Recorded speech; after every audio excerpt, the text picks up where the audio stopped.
এই কন্ট্রাক্টরকে একেবারে এই প্রকল্প থেকে একের বাতিল করে দেওয়া উচিত। ওর কোনো মূল্য নেই, ওর ওর সম্পদ সহ সব বাজেয়াপ্ত করতে হবে। খালের উপরে পারাপারের অন্যতম বাহন হলো সেতু। আর সেই সেতু যদি সঠিকভাবে সঠিক নিয়মে যদি না হয়, তাহলে জনদুর্ভোগের সীমানা যেন শেষ নেই। আজকে এই যে কুষ্টিয়া সদর উজানগ্রাম ইউনিয়নের এই যে উজানগ্রাম বাজার যে কুমার নদী, এই কুমার নদীর উপরে এই যে নির্মাণাধীন যে ব্রিজ, এই ব্রিজটি প্রায় দীর্ঘ 3 বছর 3.5 বছর ধরে প্রায় একই অবস্থায় আছে।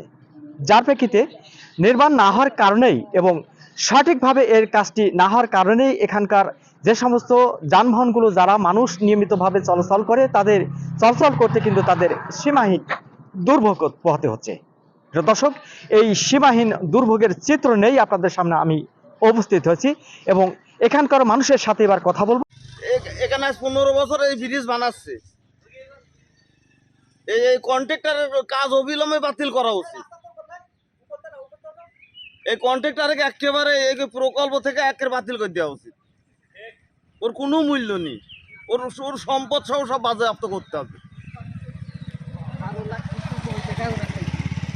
ও তো একটা অপারক। চরম সমস্যা। যাতায়াত করছে কতজন? বহুদিন, 1-2-3 বছর।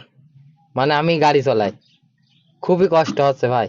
কাজ করে একদিন করে না, 1 টাকার লোক নিকে এই কাজ হয়। এই বিরিদি 10-20 টাকার লোক থাকলে তালি না এই কথা মানা যায়।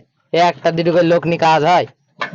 যে যে আমি পাশেই যেটা আপনার দাঁড়িয়ে বসে যেখানে কথা বলছি, এই যে চিত্রটা দেখাচ্ছি, এটা কিন্তু পুরোটাই কিন্তু ঝুঁকির ভিতরে অবস্থান করছে এবং এই যে পাশ দিয়ে কিন্তু আপনার বিভিন্ন ধরনের গাড়ি কিন্তু যাতায়াত করছে এবং শুধুমাত্র অটো কিংবা ভ্যান নয়, এখানে কিন্তু ভারী যে আপনার ট্রাক বাস সেই গাড়ি কিন্তু যাতায়াত করছে। যার প্রেক্ষিতে এটা পুরাটাই এখন ঝুঁকির মধ্যে এবং ঝুঁকির মধ্যতেই কিন্তু সাধারণ মানুষকে এবং গাড়ি পারাপার হতে হচ্ছে আর কি। শুরু করিতে এতদিন লাগে নাকি? 1 মাসে ব্রিজ হয়ে যায়। কাম করতেছে 1 জন না 2 জন না, বেশি কোন দিন তেমন এই ব্রিজের লোক 1 থেকে 2 জন কাজ করে আর কাজ করে না। জনদুর্ভোগের বড় অন্যতম কারণ হলো এই নির্মাণাধীন ব্রিজ না হওয়া। যার প্রেক্ষিতে এই অঞ্চলের মানুষ এখন প্রাণের দাবি হয়ে উঠছে এই ব্রিজটি অতি দ্রুত নির্মাণ কাজ শেষ করা, তাহলেই জনদুর্ভোগ কমে আসবে।